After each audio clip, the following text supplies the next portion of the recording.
Thank you. Thanks for having me. And I hope you're all having a great digital future event.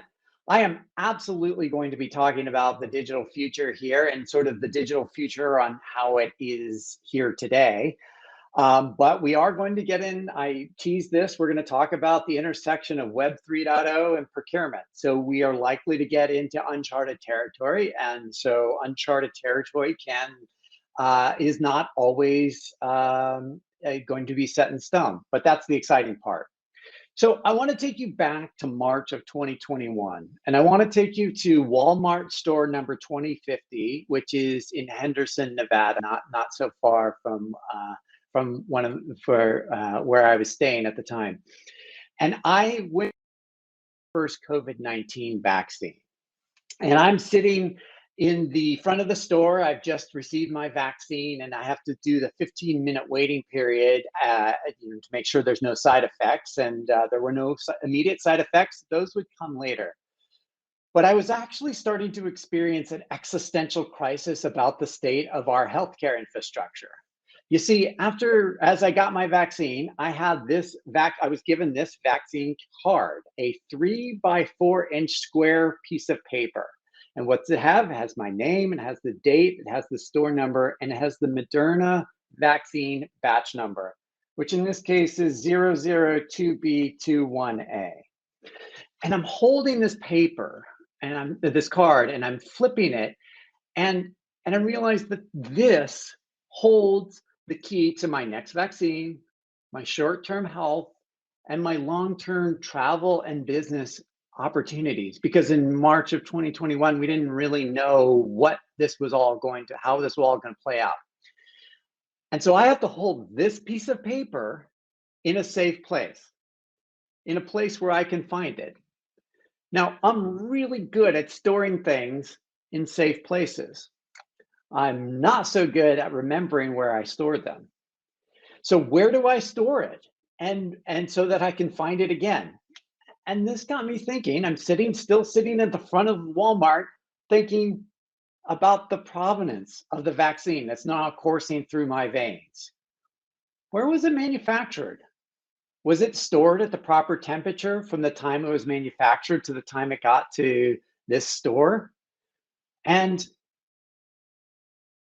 vaccine needs the Moderna and Pfizer need to be cold storage if you remember the whole cold supply chain. And how many entities touched this vaccine before it got put into my arm?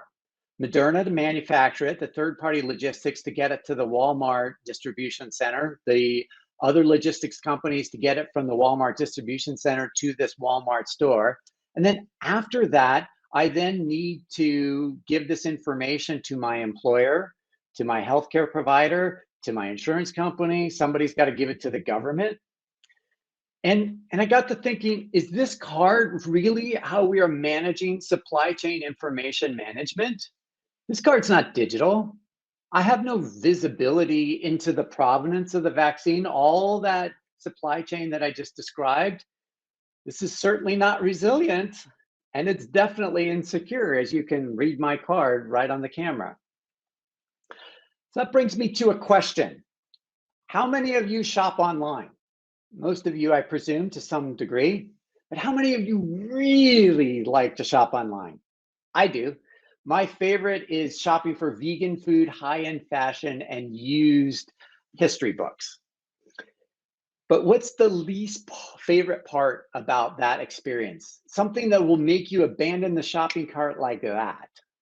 And that's the checkout experience, where you have to enter your phone number, your shipping address, your card number, and heaven forbid if you actually have an error in one of those and something doesn't match. And I always think, didn't I fill this out already? Why isn't this auto-populating? And when I click the checkout button and I see those 24 form fields that ask for the information, a little voice in my head starts crying. Now, those of you that use Apple Pay or Google Pay or Amazon Pay know that these services will streamline that process significantly. when you get to the checkout and you see the button that says, say, Apple Pay, you click the button and bang, one click and all that information is sent to the vendor. And that's fantastic. I love that and makes me can go continue doing more shopping. And it's a great user experience. But technologically, there's still a problem with that. That is not the destination, because in that scenario, big tech still owns and uses my information. They still have.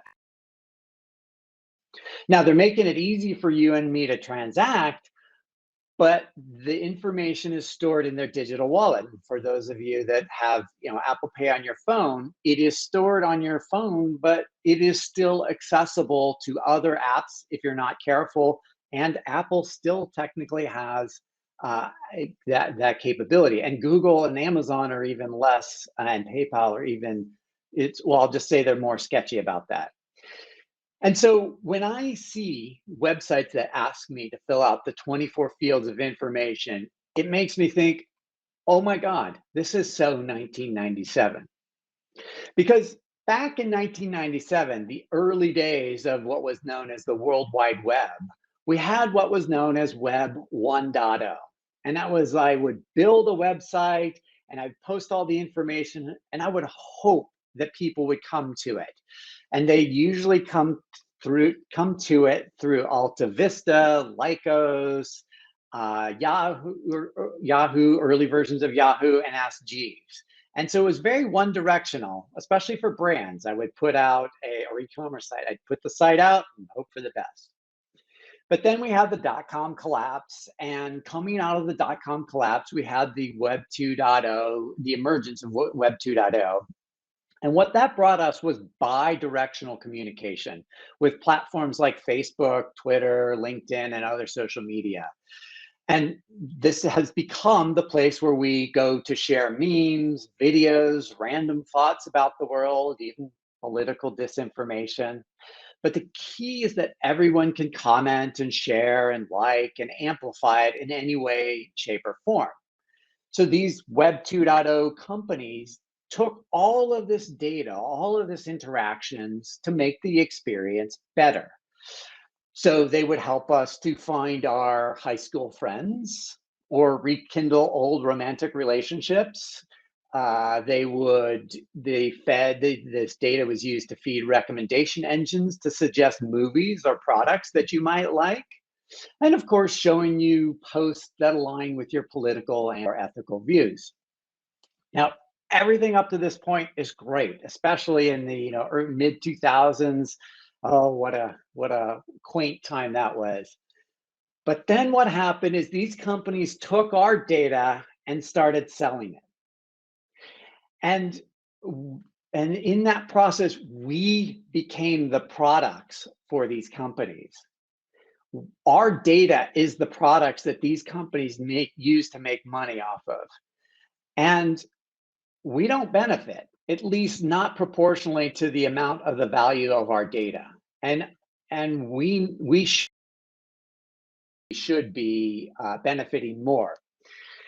As part of this benefiting, it really shows that we have a benefit to our data. Our data is valuable. It starts to lay out this idea of data ownership. Who should own our data?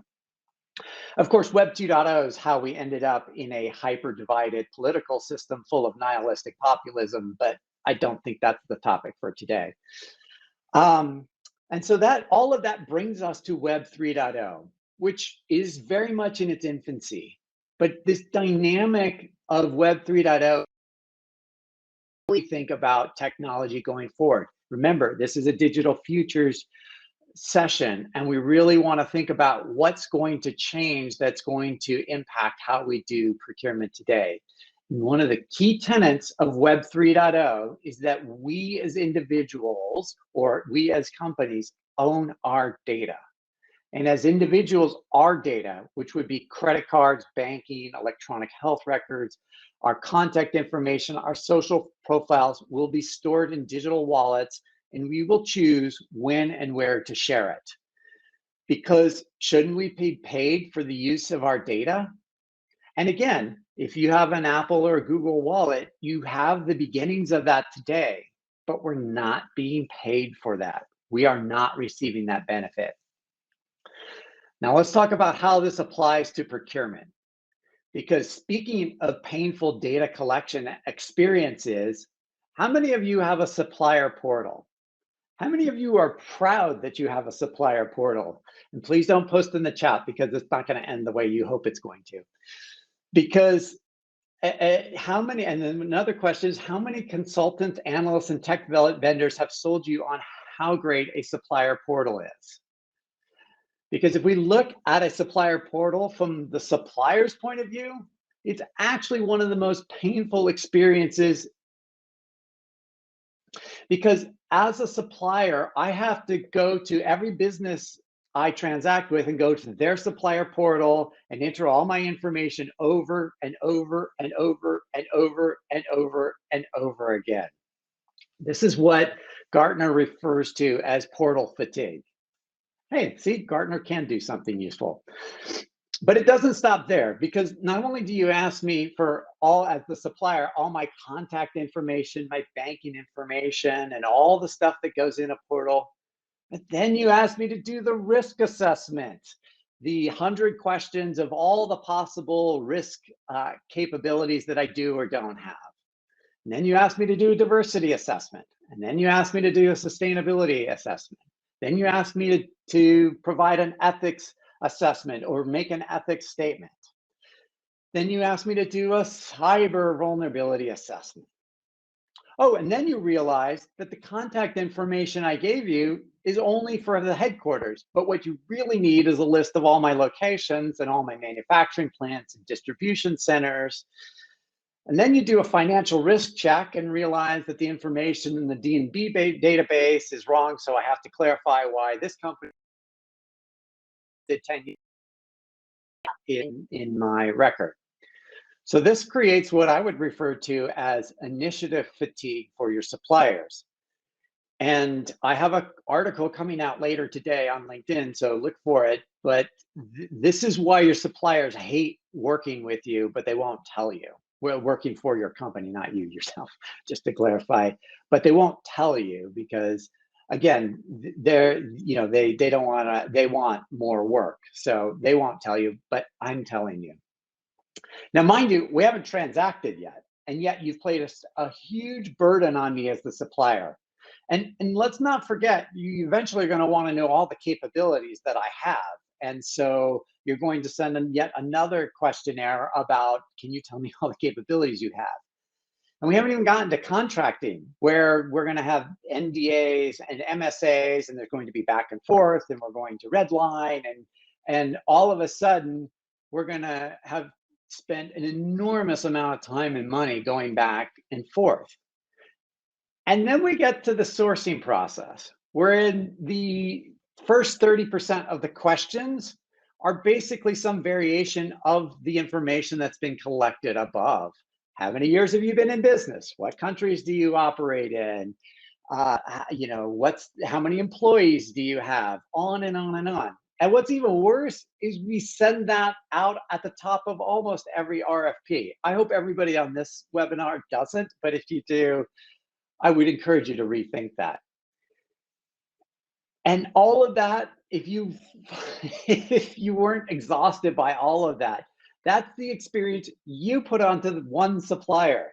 And your competitors do the same for that supplier over and over and over.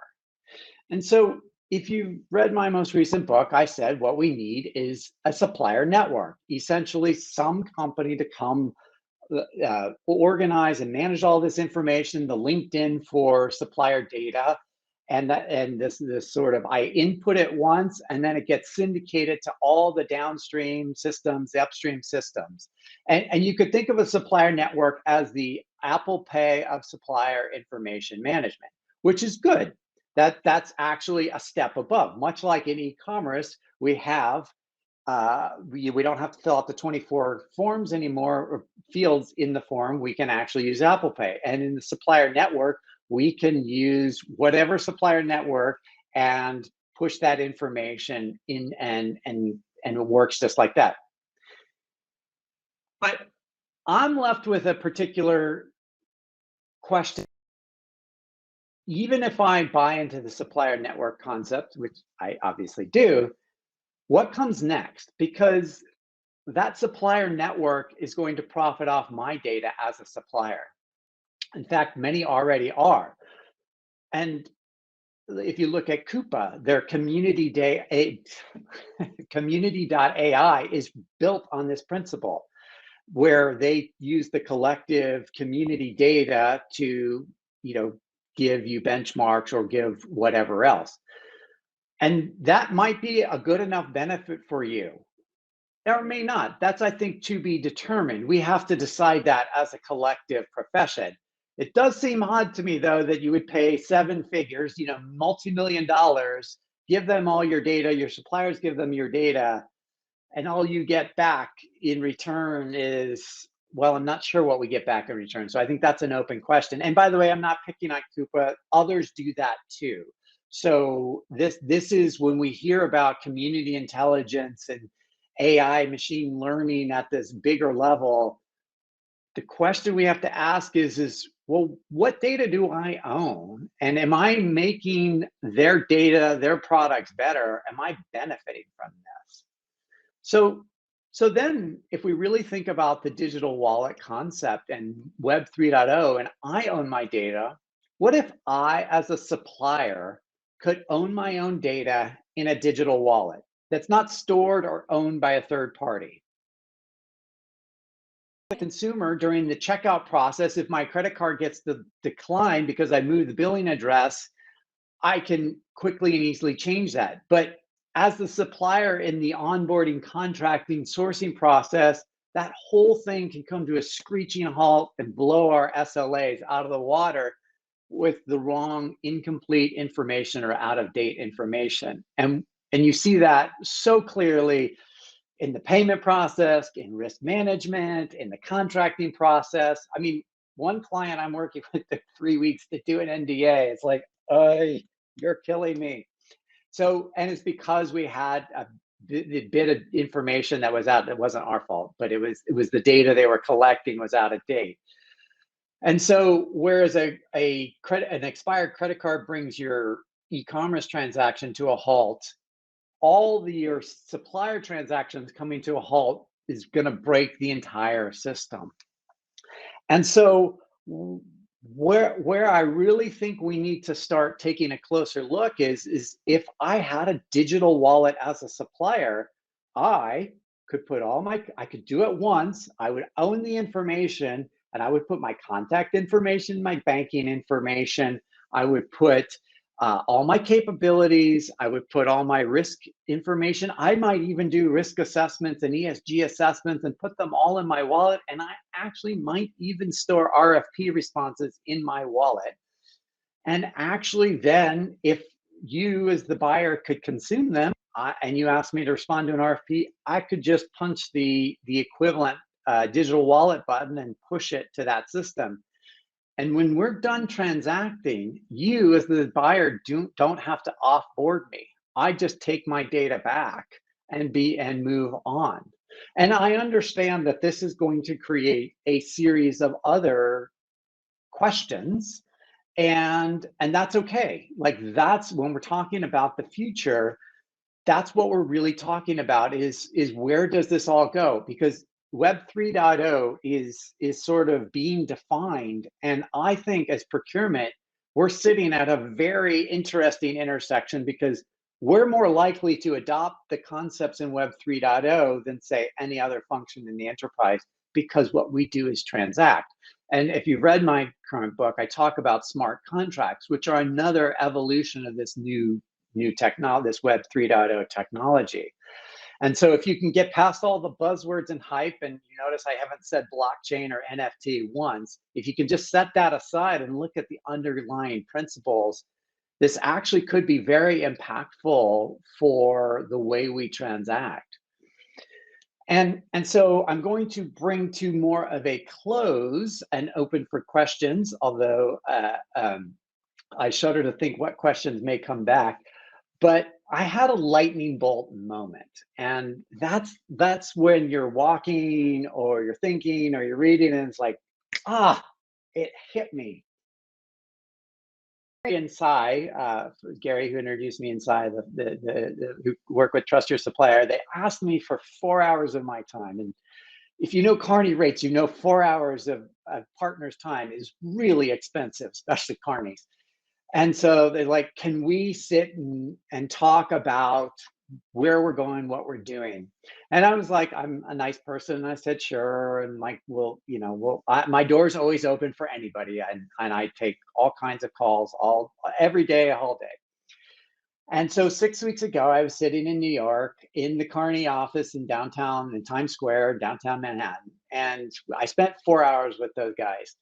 And I wasn't sure where we were going to go. And I spent half the time obsessing over whether or not I was going to catch COVID from these two guys or not, because this was my first trip out of the house, first work trip, and really getting on an airplane. So I had a lot of anxiety going on. And we're talking about these same concepts. We're going, we're brainstorming. And it was sitting in that moment of that, in the midst of the meeting, and just kind of listening to the discussion. We were just hypothesizing and challenging and talking about my current book and my next book. And that's when I had this lightning bolt moment, this like, oh my God moment, that if we as suppliers can't own our data and take ownership of our data, and as buyers, we can't facilitate the exchange of that information, nothing is going to change. Because I actually need to push my thinking further. That was the aha moment. It's like, a supplier network's not good enough. It's good. It's a good intermediate step. It's the Apple Pay, as I said, of e-commerce evolution. But if I can't own my data, we're going to come to a fundamental screeching halt in terms of the trajectory of doing transactions with supply. And that's why I became utterly fixated on this idea of a digital wallet. And so that's my hypothesis for the future.